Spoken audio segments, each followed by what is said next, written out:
You're running the most expensive con in modern male psychology. You've convinced yourself that consuming philosophy is the same as executing it. 17 Stoicism books on your shelf. You can recite Seneca at dinner parties. You own the leather-bound Meditations. You understand impermanence. Memento mori. The shortness of life. Yet you still hit snooze. Still delay the launch. Still postpone the conversation. Still wait for clarity before you move. You're not a philosopher king. You're an intellectual coward with a Latin vocabulary. And you inherited this disease from the man who invented it. Seneca, Rome's wealthiest Stoic. The man who literally wrote the manual on not wasting time. April 65 AD. He received his execution notice. He had a ship waiting at the docks. Sufficient wealth to disappear. 72 hours before the soldiers arrived. Allies in Spain ready to hide him. He stayed. Not because he was brave. Because fleeing would contradict 20 years of lectures. His identity as a Stoic sage mattered more than his survival as a human. He chose philosophical purity over strategic survival.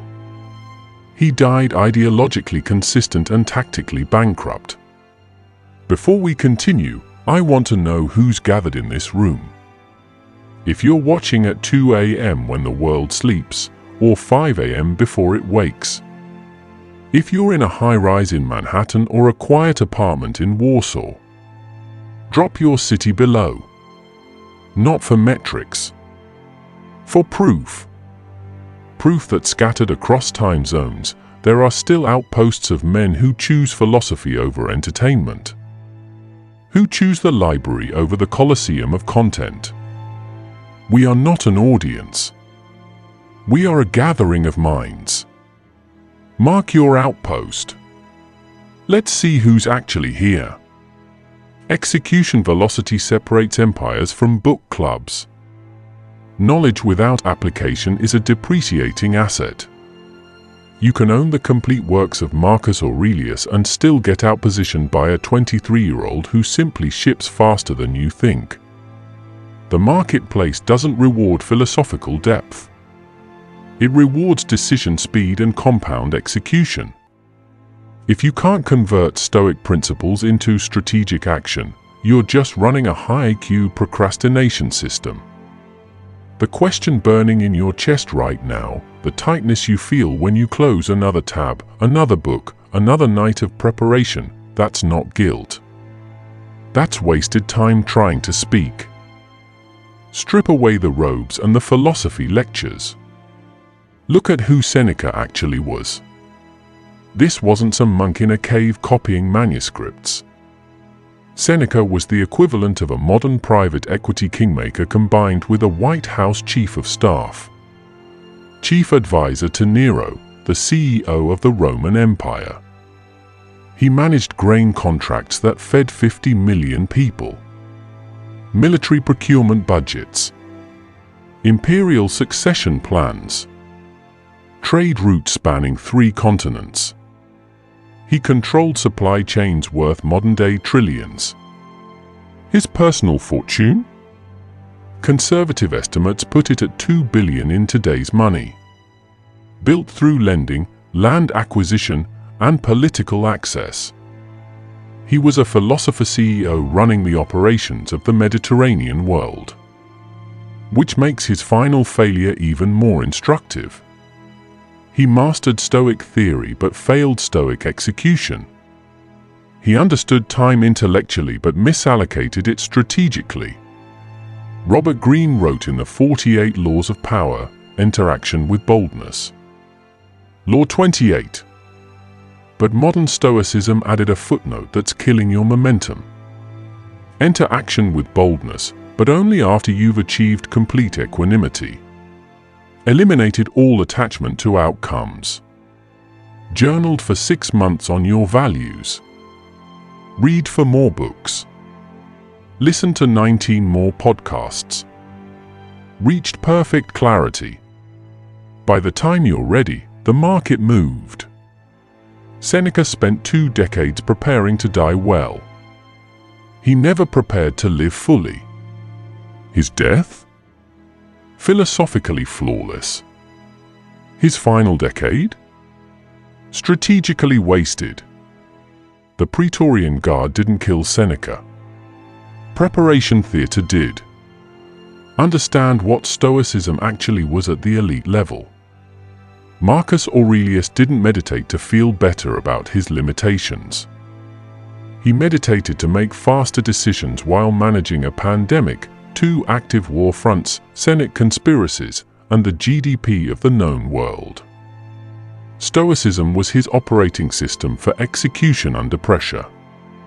Not a philosophy of acceptance. A decision-making framework for expanding capacity while Rome burned. Modern men have inverted this completely. They use Stoicism to accept mediocre outcomes instead of engineering better ones. Amor fati becomes I accept my stagnant career. Memento mori becomes nothing matters anyway. Premeditatio malorum becomes why try? It might fail. That's not philosophy. That's surrender with a Penguin Classics bookmark. Seneca had the knowledge. He had the resources. He had the warning. But when the moment demanded execution, he froze. Because he'd spent 20 years building an identity as a Stoic sage instead of building the capacity to act when philosophy met reality. The soldiers were 3 hours away. The ship was 90 minutes. And he chose the speech over the escape. You're making the same choice every day. Different stakes. Same trap. You've replaced execution with intellectual theatre. And the performance is so convincing you don't even see it happening. Watch what you tell yourself versus what you actually do. What you say, I'm working on my mindset. I'm building the foundation. I'm getting clear on my values. I'm learning the principles first. What you're actually doing, listening to 90-minute podcasts instead of taking the 90-second action. Reading about discipline instead of practicing it. Journaling about the business instead of calling the lead. Researching the move instead of making it. The cost isn't emotional. It's financial. Every quarter you spend in preparation mode, your competitor ships 3 iterations and learns what actually works. The market leader compounds another 15% while you're getting ready. Your optionality shrinks as age, relevance, and leverage windows close. This isn't philosophy. This is portfolio destruction with a Stoic aesthetic. Here's the 4-stage trap. The kill chain you're in right now. Stage 1, discovery. Stoicism hits hard. Finally, a framework that makes sense. Discipline. Acceptance. Control over what you can control. You feel the power of it. Stage 2, integration. You internalize the principles. Memento mori on your wall. Morning pages. Philosophical journaling. The concepts sink deep. You understand them in your bones. Stage 3, intellectualization. This is where it turns. Thinking about discipline replaces being disciplined. Understanding the path replaces walking it. You begin to live in the analysis. Philosophy becomes performance instead of practice. Stage 4, paralysis. You convinced yourself that internal contemplation is the work. That preparing to be ready to start is starting. That one more book, one more course, one more clarity session is required before action. Seneca died in stage 4. surrounded by his writings, not his grandchildren. Philosophically perfect. Strategically extinct. Which stage are you in right now? Be honest. Not with me. With the face in the mirror. Translate your delay into dollars. The business you've been preparing to launch for 14 months? Conservative estimate, 8 to 15,000 monthly recurring revenue foregone. Compounded learning from real market feedback? 0. You have no customers. Competitive positioning? Eroded. Others launched worse products and now lead you. The conversation you've been getting ready to have for 6 weeks? Partnership value, 40 to 150,000 annually. Current value, 0. Opportunity cost of waiting? Climbing daily. The habits you're journaling about instead of installing? 10 years of compound health, energy, focus, incalculable. Current status? You're philosophical about the decline. Seneca had a ship. You have a calendar. Both rotted at the dock. Every day you spend consuming content about action, someone else is taking it. Every night you journal about discipline, someone else is practicing it. Every week you wait for clarity, someone else is learning from confusion. The gap between you and them isn't talent. It's not resources. It's not even opportunity. It's repetitions. They're in the arena. You're in the library reading about the arena. They're failing, learning, iterating. You're preparing to prepare. Stop for a moment and understand what's happening right now. The algorithm doesn't want you here. It profits from distraction.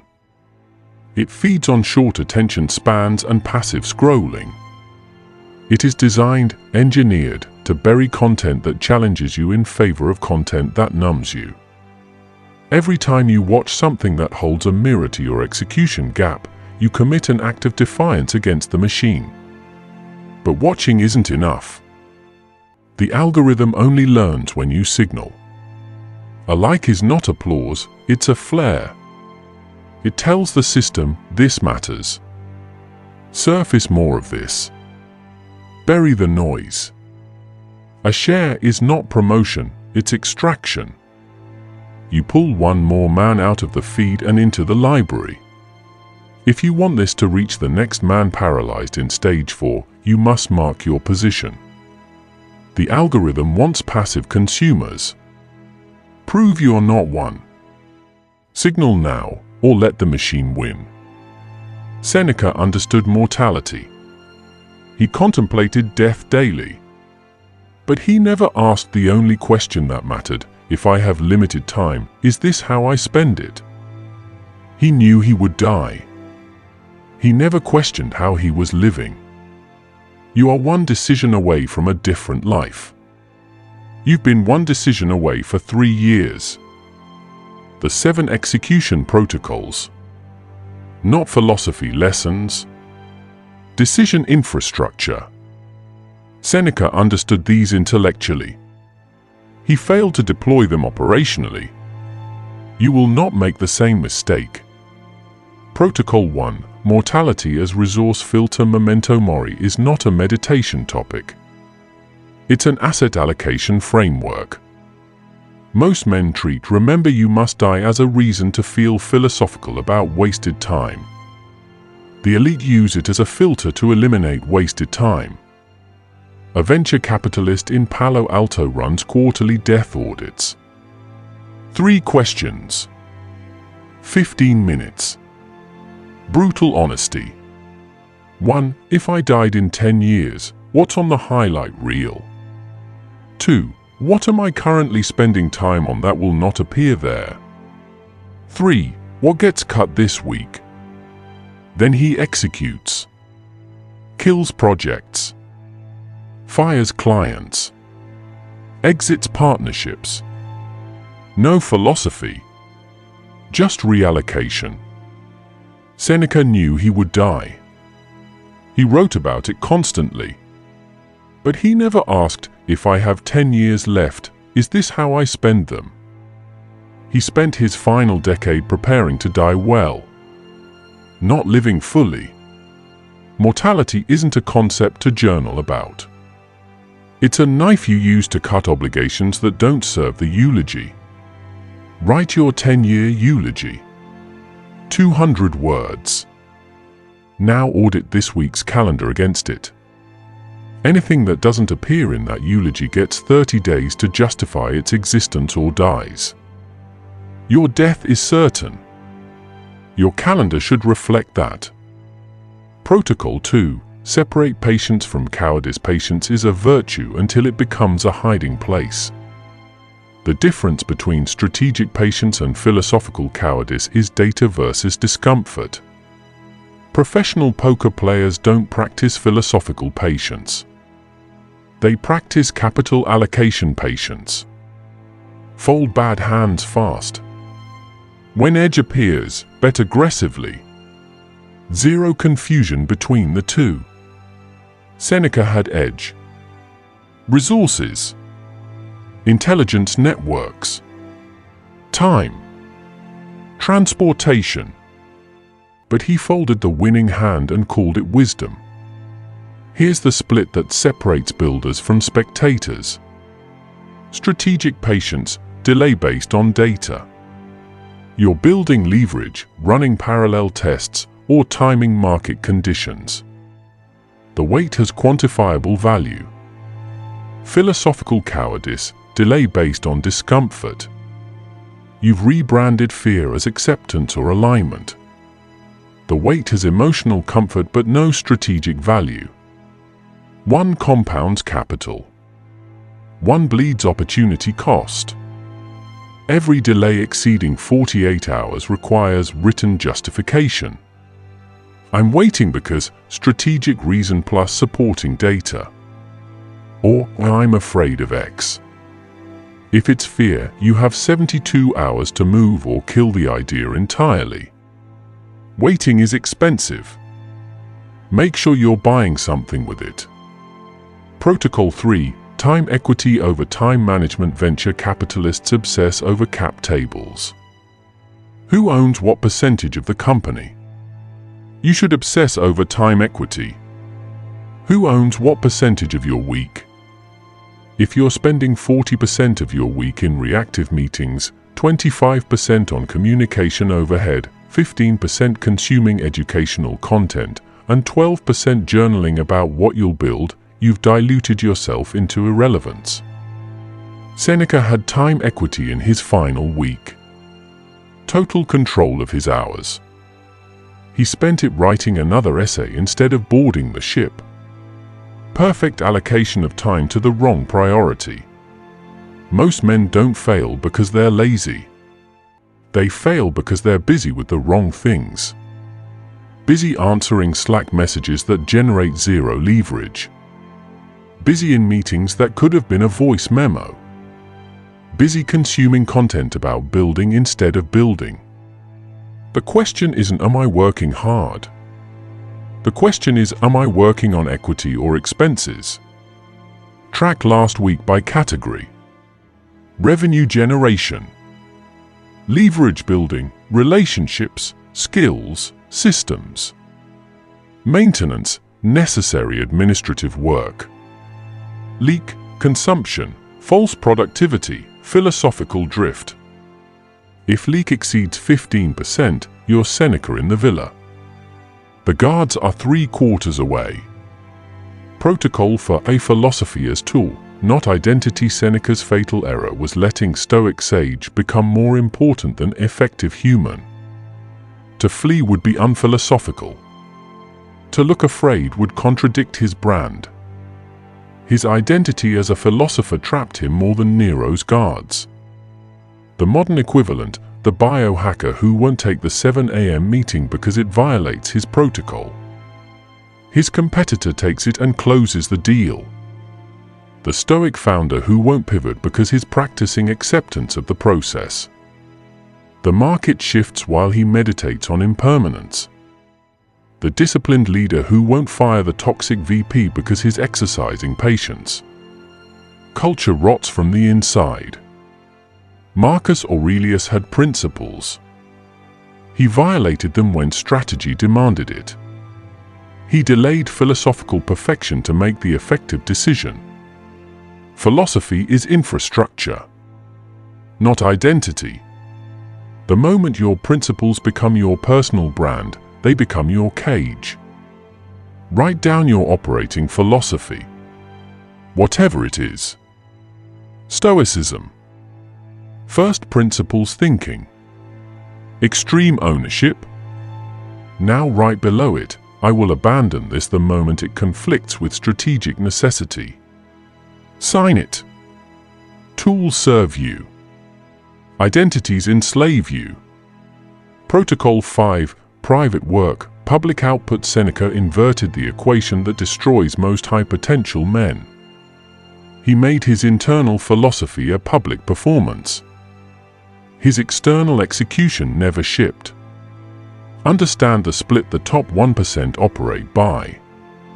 Private, meditation, journaling, reading, inner work, processing, reflection, public, decisions, products, revenue, leadership, value creation, results. The world doesn't pay you for your journaling depth. It pays for output quality, decision speed, and value creation. Broadcasting your internal work is a tax on the work itself. Every minute spent performing philosophy for an audience is a minute not spent applying it in private. Seneca's final act was public theatre. Playing the serene sage for the guards, his students, for history. It was a performance. And performances are for the audience, not the performer. 1-to-1 ratio rule. For every hour of internal work, reading, journaling, meditating, produce 1 unit of external output. Content. Product. Decision. Deal. Closed conversation. If the ratio breaks, you're not running a business. You're running a philosophy hobby. Protocol 6. Rehearse loss, execute gain. Premeditatio malorum, premeditation of evils, is one of Stoicism's sharpest tools. Seneca practiced it religiously. Imagined exile, poverty, death. He was prepared for loss. But he never practiced winning. Too many modern Stoics spend so much time rehearsing failure that they never train for success. They're ready to lose everything because subconsciously they already have. They can tell you exactly what they'll do when the business fails. They've visualized bankruptcy in detail. But they've never visualized scale, hiring their first 10 employees, or the logistics of success. The elite use negative visualization as risk management infrastructure. What's the worst case? Can I survive it? Yes? Then execute the upside. Seneca rehearsed loss so thoroughly he became comfortable with it. When the soldiers arrived, he was ready. When the ship waited, he wasn't.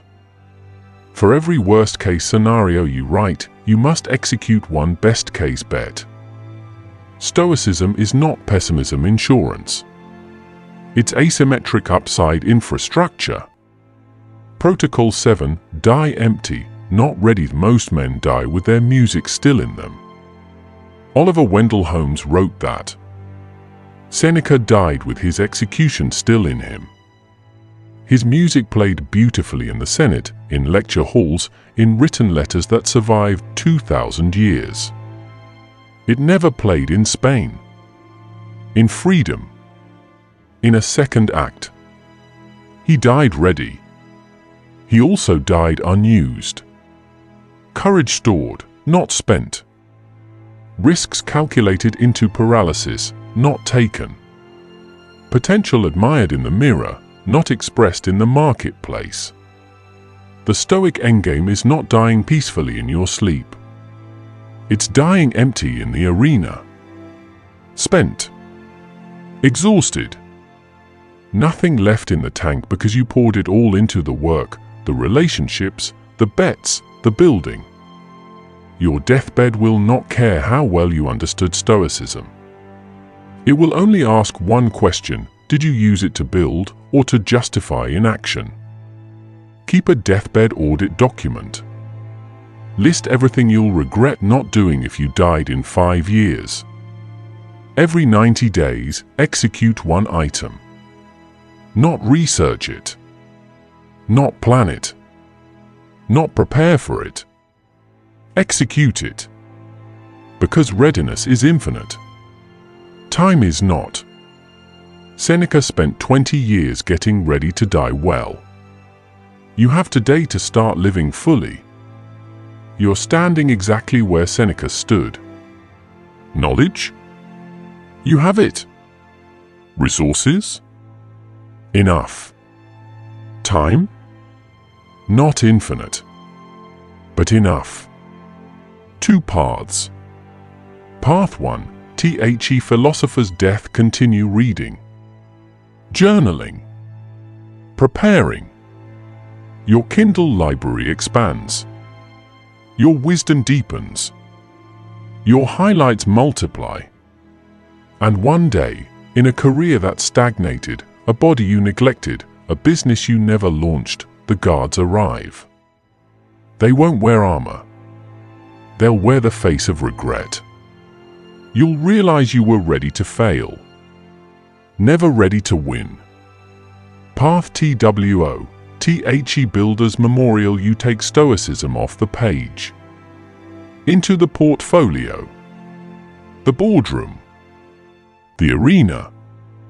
Mortality becomes your resource filter, not your meditation topic. Time becomes your scarcest asset, not your journaling theme. You stop philosophizing about the life you want. You start compounding the life you're building. You won't die ready. You'll die empty. Courage spent, not stored. Risks taken, not calculated into paralysis. Potential expressed, not admired in private. That's the only death worth preparing for. Which costs you more, overthinking or under-executing? Drop your answer below. One word. We are approaching 1,000. Not 1,000 passive viewers. 1,000 members of the first cohort. The founding circle of men who chose applied philosophy over intellectual theater. Who chose the arena over the library? If you've made it this far, past the diagnosis, through the protocols, into the mirror, you are not a casual consumer of content. You're already one of us. The only question is whether you make it official. Subscribe. Not for notifications. For architecture. We are building a fortress against mediocrity, against algorithmic noise, against the forces that profit from your distraction. Every subscription is a brick in that wall. Every member of the first 1,000 is a founder of what we're constructing here. The first cohort will be remembered as the foundation. Join the ranks, or remain outside while others build. The choice, like all choices that matter, is yours. It is not that we have a short time to live, but that we waste a lot of it. Seneca wrote that. He was right. Don't waste yours proving you understood him. Build something he would have envied. Applied philosophy, not theory.